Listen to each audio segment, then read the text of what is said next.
Philosophy, as I taught the last time I was here, philosophy, in my personal opinion, is the major determining factor in how your life works out. To form our philosophy, you got to think, you got to use your mind, you got to process ideas.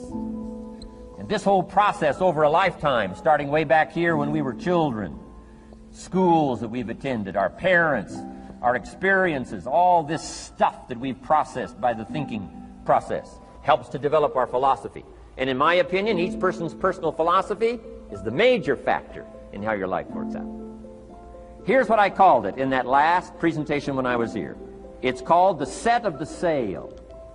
Each person's personal philosophy is like the set of the sail. Now, I used to think it was circumstances that ordered my life. If someone would have asked me at age 25, Mr. Rohn, how come you're not doing well? Pennies in your pocket, creditors calling, nothing in the bank, behind on your promises to your family, you live in America, 25 years old, got a beautiful family, every reason to do well, and things are not going that well for you. What is wrong here? It would not have occurred to me to blame my philosophy. I mean, it would not have occurred to me. Saying, well, I got this lousy philosophy, and that's how come I got pennies in my pocket and nothing in the bank, and things aren't working well. That would not have occurred to me. I found it much easier to blame the government. Much easier to blame the tax problem. I used to say taxes are too high. Top tax rate when I first started paying taxes, 91%. Back then, when your income reached a certain level, all your income over that, 91%. So I used to say that's too high. Now the top tax rate's about 33%. But people are still saying what? Taxes are too. See, but you can't use that anymore. If it's gone from 91 to 33, how could it be too high? Come on. I threw all that old excuse stuff away. Some people found it, though, and they're using it these days. My old list. I used to blame the traffic, the weather, used to blame circumstances, right? People say I'm too tall, I'm too short, I'm too old, I was raised in obscurity, raised on a farm, parents of modest means, all the stuff. If you were to ask me, how come you find yourself here, Mr. Rohn, age 25, living in America, land of abundance and opportunity, pennies, zero in the bank, not doing well, creditors calling, it would not have occurred to me to blame my philosophy. I found it easier to blame the company policy. I used to say, if this is all they pay, how do they expect you to do well? So I figured that, my future was going to be tied to what everybody else was arranging, the economy and, right, interest rates. I used to say things cost too much. That was my whole explanation, not my philosophy, until my teacher taught me better that this is where the problem was, my own personal philosophy. Here's what's exciting about each person's personal philosophy. That's what makes us different than dogs and animals and birds and cats and spiders and alligators. That's what makes us different than all other life forms. The ability to think, the ability to use your mind, the ability to process ideas, and not just operate by instinct. In the winter, I'm telling you, the goose can only fly south. What if south doesn't look too good? Tough luck. It can only fly south. But see, human beings are not like a goose. It can only fly south. I mean, you can turn around, go north, you can go east, you can go west, you can order the entire process of your own life. And we do that by the way we think. We do that by exercising our mind. We do that by processing ideas and come up with a better philosophy, a better strategy for our life, goals for the future, okay? Plans to achieve those goals. All this comes from developing our philosophy. Philosophy helps us to process what's available. Well, when we get here, we got seed, and we got soil, and we got some rain, and we've got some what? Sunshine, and we've got some seasons, and what? The miracle of life. Now, the key is, what do you do with all this stuff? How do you turn all this stuff that's available here into equity and promise and lifestyle and dreams and future possibilities? All of this that's possible now with human beings, how do you take all this stuff and turn it into this equities and values? Well, it starts with philosophy. What is the seed? What is the soil? What is the sunshine? What is the rain? Is it possible to take some of each of all the stuff that's available and turn it into food and turn it into value and turn it into nourishment and turn it into something spectacular and unique that no other life form can do? And the answer is yes. But you cannot deal with all this stuff and what to do with it unless you start refining your philosophy. Think, use your mind, come up with ideas, and strengthen your philosophy. So the seed and the soil and the rain and the sunshine, this is called, the economy and the banks and the money and the schools and everything that's available out there, processing information, what to do with all that, and turn it into equity and value. That is the major challenge of life, my personal opinion. So each person's personal philosophy now is going to determine what you're going to do with seed and soil and sunshine and rain and miracle, the change of seasons. That's it. My personal opinion. Each person's personal philosophy is like the set of the sail. That's what this seminar is for today. Help you to trim a better sail. You don't need a better economy. You don't need better seed and soil. In fact, when it comes to seed and soil and rain and sunshine and seasons and the miracle of life, that's all you got. Now, what if you blame this stuff? Then you're blaming all you got. If you blame the economy, and you blame the schools, and you blame the teachers, and you blame the sermons and the preachers, and you blame, the marketplace, and you blame the company and company policy, what else is there? When some people get through with their blame list, there isn't nothing else. That's all there is. And if you blame the only thing you've got to work with, I'm telling you, it's called mistake colossal. In not understanding that that's all you've got to work with. And if this is all you've got to work with, then you don't change the seed, and you don't change the soil, and you don't change the rain, and you don't change the sunshine, you don't change the seasons. Right? Guy says, I'll take 3 springs, 4 summers, 9 falls, no winters. No, you can't fool with this stuff. You got to take it like it comes. Then what do you change to make your life work well? You got to start with your philosophy. Guess what I had to do at age 25 in order to change my own future? I had to change my mind. I had to change my thinking. I had to change my philosophy. I was messed up on what was causing my problem. And once I got that straightened out, that all the stuff I blamed, the government and taxes, and the marketplace and the economy, and things cost too much, negative relatives, cynical neighbors, once I got rid of that and started going for where the real problem was, which was me, I'm telling you, my life exploded into change. My bank account changed immediately. My income changed immediately. My whole life took on a whole new look and color immediately. And the early results I got from making these philosophical changes tasted so good, I've never stopped the process from that day until this. And I'm telling you, with a little consideration of the refinement of your sail, by setting a better sail, refining your philosophy, your whole life can start to change from today on. You don't have to wait till tomorrow. You don't have to wait till next month. You don't have to wait till spring. You don't have to wait till 93. You can start this whole process immediately. I recommend it. Now, some people do so little thinking, they don't even have their sail up. I mean, you can imagine where they're going to wind up at the end of this week, at the end of this month, at the end of this year. Now's the chance to change, process all this information. So number 1 is philosophy. Each person's personal philosophy. Here's the definition of success and failure. Just make this note. Here's failure.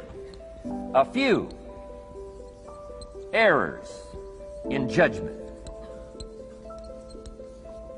Repeated every day. Now you can automatically assume, Mr. Rohn, I say, I can understand that. A few errors in judgment repeated every day. For 6 years?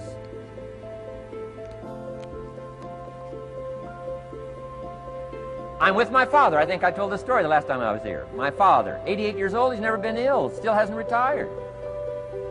Not long ago, midnight, we're getting ready to go to bed. We've drilled a new well, got some extra water, got some more acres going. He's all excited. At midnight, we're getting ready to go to bed. My father's eating what he calls his midnight snack. A little bite to eat before you go to bed. Don't have to go to bed hungry. And I'm watching him eat this midnight snack. Guess what he had? An apple, a few graham crackers, and a glass of grapefruit juice. I said, no wonder my father's so healthy. My mom taught us all those good health practices. Taught me when I'm growing up, right? I'm an only child. I've never been ill. Passed the big 5-0 some time ago. My 2 daughters, 32, 33, never been ill. My grandkids, never been ill. I'm telling you, the legacy lingers on. As I watched my father have this midnight snack, suddenly it occurred to me. I know that's part of it. An apple, what? A day. That's gotten to Dallas-Fort Worth, right? An apple. An apple a day keeps the doctor away. Good question for this intelligent audience. What if that's true?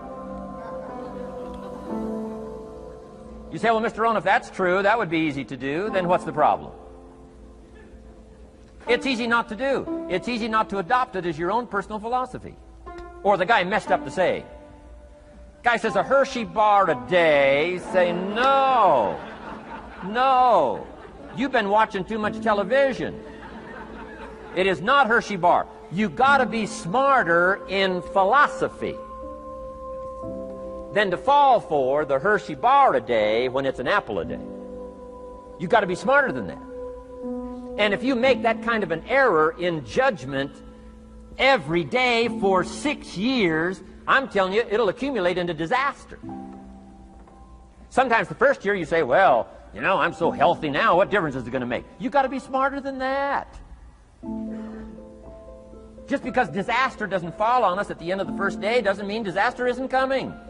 You got to be so smart that you look down the road and say, will the errors in my present judgment of philosophy, what's that going to cost me in 1 year, 6 years, 1 month, 6 months?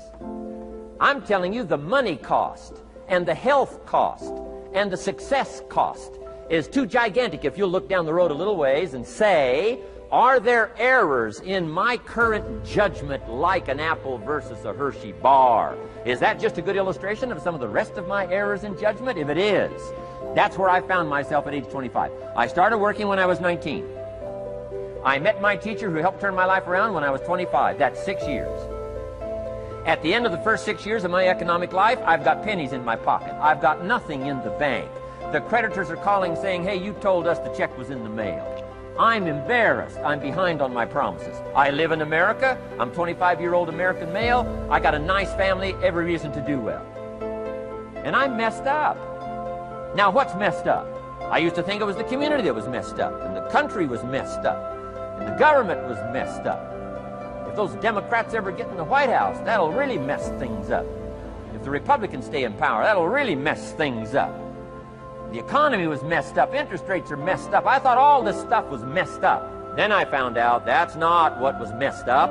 I was criticizing the only thing I had to work with. What was really messed up was my own personal philosophy. My own errors in judgment in my own personal philosophy brought me in 6 years to pennies in my pocket, nothing in the bank, and trying to explain why I wasn't doing well living in America, 25-year-old American male, got a family, every reason to do well. Now, once I understood this, here's the formula for failure: errors in judgment, being lax about developing your own personal philosophy. I'm telling you, it's called accumulated disaster. It doesn't matter whether it's your health or your bank account. Guy's got an empty bank account, probably has high cholesterol. Why? Over the last 6 years, he never paid attention to either one. And it doesn't matter whether it's a dollar, or whether it's your money, or whether it's your cholesterol count. All you got to do is commit the errors, and just because disaster doesn't fall on you at the end of the first day that you don't eat an apple. You say, well, I didn't eat an apple today, and tonight I'm not ill. Well, you got to be brighter than that. Someday you got to leave first grade. The reason we make those first grade desks so small so they won't fit at age 25. I mean, right? You don't belong here anymore. Come on. Now let me give you the secret to success. The formula for failure: a few errors in judgment repeated every day for 1 month starts the weakness, starts the disaster process. You can imagine what happens in 6 years. Now here's the formula for success: a few simple disciplines practiced every day. And you've started a whole new process called a whole new life, a few simple disciplines practiced every day. And if you decide today to go for the apple instead of the Hershey bar, I'm telling you, you have begun the process of turning your life around. And if you keep up that process, not only with your health habits, but with your money habits and with your communication habits, with your sales habits and management habits and every other habit that you got, if you'll start that process, eliminate the errors and replace it with disciplines practiced, I'm telling you, you can start this process of life change immediately. After today, you don't ever have to be the same again. Only by choice. You don't have to walk out of here the same as you walked in today. Only by choice. You can start a whole new process. And you say, well, Mr. Rohn, is it that simple? Yes, it's that simple. Where else would you start but with an apple? You don't have to start with something staggering. What if you should be walking around the block for your good health and you don't? What'll that do in 6 years? I'm telling you, the word is disaster. You could and you should and you don't. Here's an even stronger word. You won't. I mean, don't might mean you're careless. Won't probably means you're stubborn. And either one's called disaster. Could, should, don't.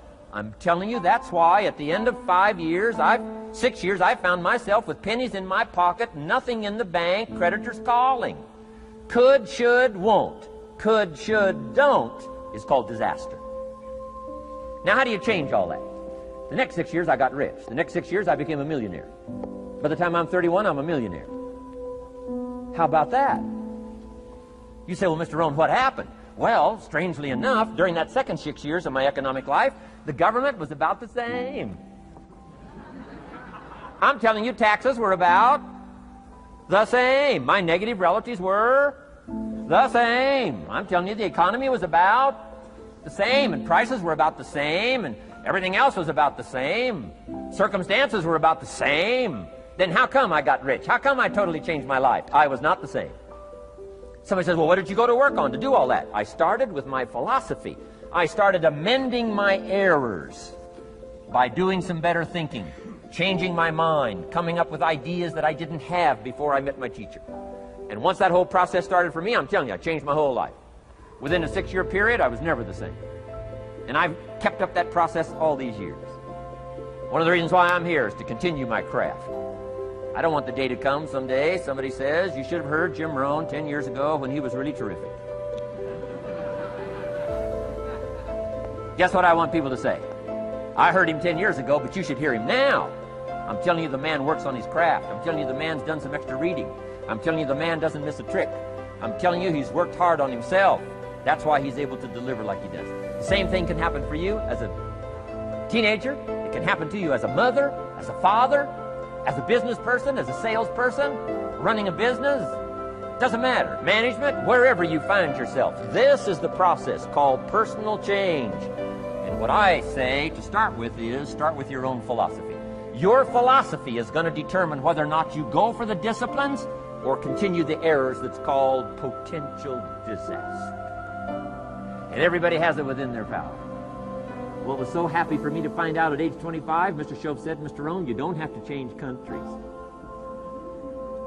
But you do have to change philosophy. And if you'll change philosophy, not country, you can turn around your income, you can turn around your bank account, you can turn around your skills, you can become capable, powerful, sophisticated, healthy, influential, all the other equities that you could possibly want out of your life, using the only stuff there is and not trying to change any of this stuff.